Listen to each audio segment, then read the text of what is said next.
Hello all, welcome to another Clojure Diary video. So, I need to learn Clojure Script because of a requirement. Because one of my clients is a stock trader, and what we are just doing is like every day, whenever Indian stock market closes or something like that. We are scanning like financial news websites, and we are just seeing like how much positivity or negativity each and every stock has been generating. So if you look at the stock, okay, I'll just put the score mm, that's it. So if the score is really high, then the stock is generating a lot of positivity. Maybe like this is 250 and all those things, right? So and there is another thing. This is a real stats, okay, like rate of change. Okay, let me just take other stuff out. So like the kind of rate of change that happens in what to say a stock trade. Yeah, this is real data, and this score and other things, positivity and negativity, are got from news channels. So, like maybe the news channel could be biased, paid, so we really don't know. But the rate of change is real. But my client says, like, look, this positivity stuff helps us to trade better and all those things, right? So maybe, yeah, they might see whichever is highly positive, okay, low to high, and yeah, I think there's a bug over here, and high to low. Yeah, these are all like 100% positivity, and maybe like if you just put this, yeah, 56 and all those things, right? So maybe, yeah, you can just lower the date range, maybe from this state to this state, right? So and once again show this, okay, yeah, right. So low to high, high to low, right? Okay, yeah. So these are all having some high positivities, right? So that's the thing, right? So yeah, maybe you might like to buy the stock thinking that, okay, yeah, it might go well in the future or something like that, right? So that's the thing. But yeah, this uses JavaScript. Everything over here is JavaScript. We are in fact putting the database inside the browser itself as a GS file, and JavaScript does the final stuff, right? The final counting, aggregating, and all those things. So pretty much a lot goes on in this, right? So yeah, it brings me some worries. Okay, so we estimate like, okay, yeah, it might go well for 1 year, but what after 1 year, right? So yeah, one of the great worries is JavaScript. Definitely, yeah, like maybe it might scale well, when it comes to systems, but when it comes to human mind, JavaScript is a mess. It just messes up with my mind. I don't know about your mind, but yeah, it just messes up with my mind. And I choose now. I just really like this Ruby on Rails and Biff because they just say like they use Hotwire and what to say HTMX, and no need to write so much JavaScript, right? But this is all being written in JavaScript, right? So yeah, it just messes up my brain knowing that, okay, right?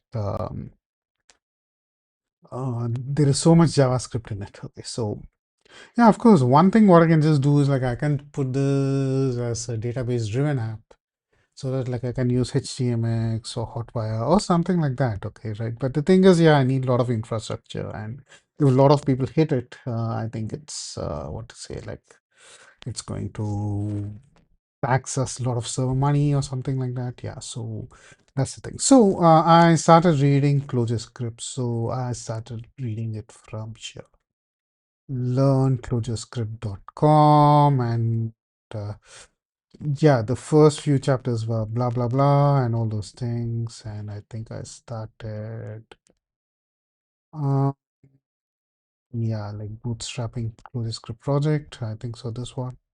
Yes, okay, fine, right. So that's the thing. So I'm just going to tell like how I did it. Okay, like okay, so maybe this ClojureScript video series, you can think like this book made into a video. I don't know about the copyright and all those stuff. I hope like yeah, not there is not a harsh copyright, but I think even if there is, I think yeah, like I think my videos will drive traffic to this book, so that like I don't think they will enforce it. So I don't know. Like usually my books go with what to say, GNU free documentation license.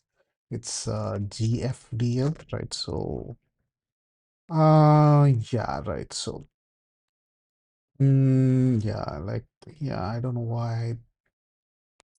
Uh okay, so I don't know, right? I don't know why it's showing this page. Like it should show the GFDL page. So it should be showing this GFDL page. Okay, so I don't know why Wikipedia has been promoted first. So maybe some bug with Brave search or something like that. Okay, so that's the thing. So yeah, like you can use it for nearly whatever purpose you want, provided you respect this license. Okay, so right, so but I don't know about other books. Like people are just highly protective of their work and all those things. Okay. So yeah, anyway, so I'm just going to say like, okay, how to bootstrap your first Clojure project. So a project was created like, okay, like, this MKDIR, MyCLGS project and CD and all those things. And now in depths, okay, like in depths.edn, right? So you just add this, okay, like or ClojureScript. And yeah, of course, this is the repository, right? So maybe if you go to like, what to say, Clojars, you should be able to see this. Okay, so that's the thing. And the path is SRC. So this is the first project I'm just doing with Dips EDN or something like that, something serious or something like that. And I didn't have a paid project, but yeah, like the company that recruited me had said they won't give me any salary. That was kind of okay. Like, in fact, I wanted to learn Clojure, but they had very erratic meeting times, so I just left it. So that's the thing. But yeah, the programmer was a good programmer in that company, right? So like yeah. So okay, yeah. So there is source. So you do have a source, and my CLJ project, that's a subdirectory in the source, and you do have this core.cljs, and where there is just one thing like JS alert and hello world. That's it. So that's about it. And there is this thing generates file called main.js. Okay, so and that's the thing, and you're just including it over here, and that's about it, right? So how to run this project? So you can run this project using this thing like CLG-m and all those things. Okay, so yeah, I will just explain it because in this book they have explained it. Okay, so and usually when I tell to people or when I teach people, I'll just say like just ignore it. It's like ignoring system.out.println, what to say, and or what to say, it's just ignoring that public class in Java and all those things. Look, you just need to concentrate on the println. Don't think about the system.out. Like it'll confuse you, right? That's how I teach. But yeah, like since the author has given an explanation, yeah, I'll just try to teach it. Okay, right. So that's the thing. So when I just run this, okay, so a miracle happened. Like, oops, I don't know whether it's happening. Yeah. Yeah, look, it just launched my browser and I just get hello world. Okay, so yeah, so that's about it. Okay, so that's the demo, right? And yeah, that's it. Okay, so now let me just tell you what this means. Okay, so CLJ is, yeah, like I think it's something to do with depth CDN. Like I use Renengine, like even in my Clojure book, I haven't put like about depth CDN because I like Renengine so much. Okay, but the CLJ like kind of looks into depth CDN and invokes something and all those stuff. I'm not really sure. And this hyphen M means, I think, like, oh, what does this hyphen M mean? Okay, right. Okay, but okay, I don't know what exactly that hyphen M means. Okay, but this means like, okay, like you are calling this CLGS. CLGS means like over here, right? This ClojureScript stuff. Okay, so that's what you just calling. Okay, so and all other stuffs are being given to this ClojureScript stuff. Okay, so in that there is a thing called mean, and that's what you're just calling, right? And you're just saying compile, and you're just saying like, okay, my CLJS project core. Okay, so where is my CLJS project? So this is source. Okay, so it'll just go to my CLJ project and core. Okay, so yeah, my CLJ project core. Okay, and all the only thing you just have is JS alert. So this will get compiled into JavaScript, and this will put out a script called main.js, and that's what gets included over here. So as simple or as complex as that. Okay. And I don't know what this ripple means. Yeah. I think ripple means, yeah, okay, yeah, I know, right, sorry. It means it also gives a ripple, right? So maybe if you have some variables or something like that, maybe you can just call it from here and all those stuff, right? So that's the thing, you have a ripple. And that's about it. So maybe I think by putting control D, I think control D, okay, or control C, okay, yeah, this stuff will end, and that's about it. Like, okay, right. So I'll just try to relaunch it. I think nothing will happen, right? So that's the thing. And, okay, right. Oops, I think I ventured into some other stuff. Okay, right.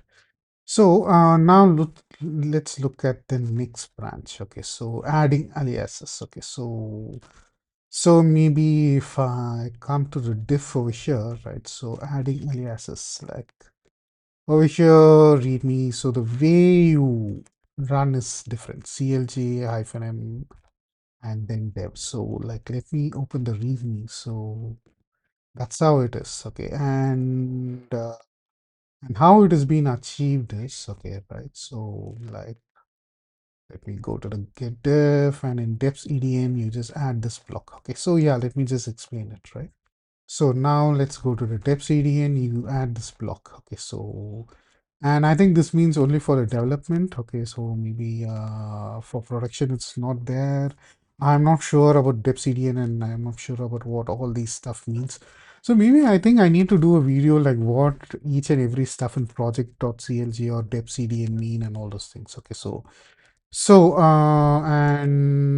okay. Oh, no, no, no. This means like, okay, yeah, I'm really sorry. Like, you're just giving like hyphen M dev, right? So this dev means this dev. Okay, right. So that's the thing. And over here, you're just giving the entire stuff what you gave in previous thing. So this entire stuff. Okay, so I think if you can see my terminal, this entire stuff. Okay, so oops.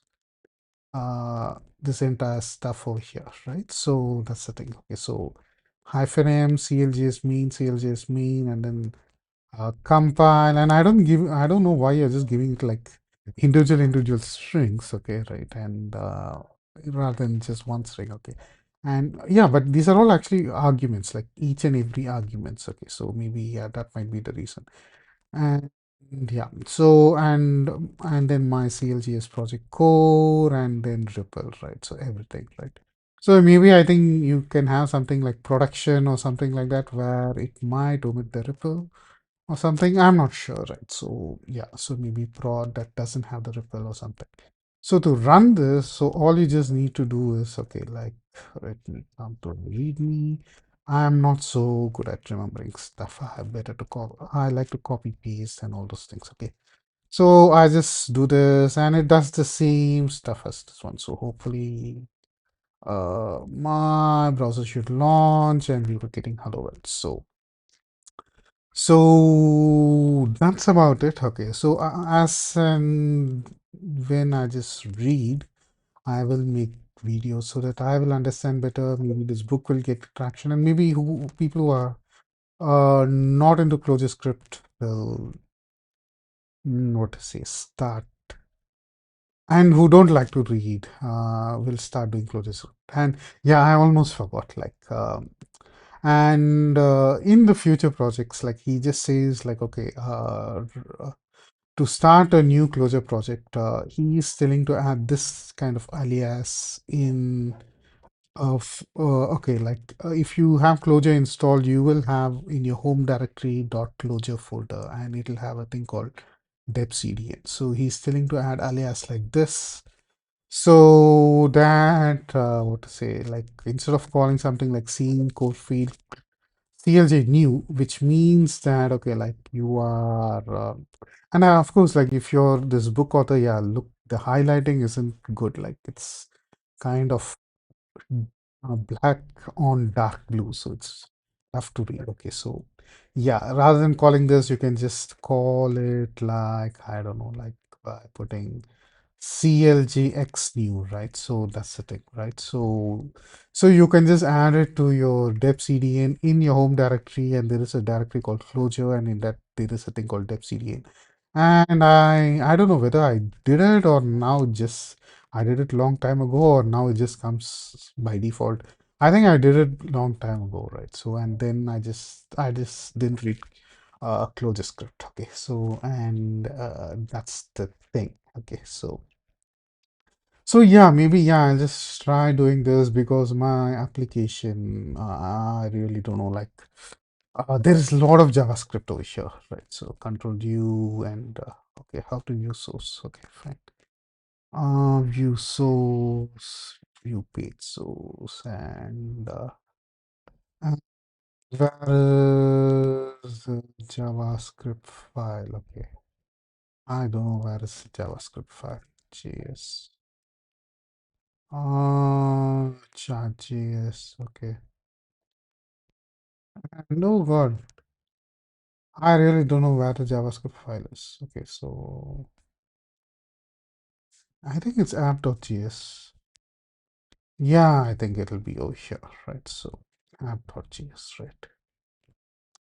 So look, there is lots of JavaScript, and it's just I'm just afraid. Like, come on, like I need something better than JavaScript. I need ClojureScript. Okay, so and yeah, so that's about it. Anyway, yeah, thanks for watching. Until we meet in next video, maybe I don't know whether it's ClojureScript or whatever video. Bye for now.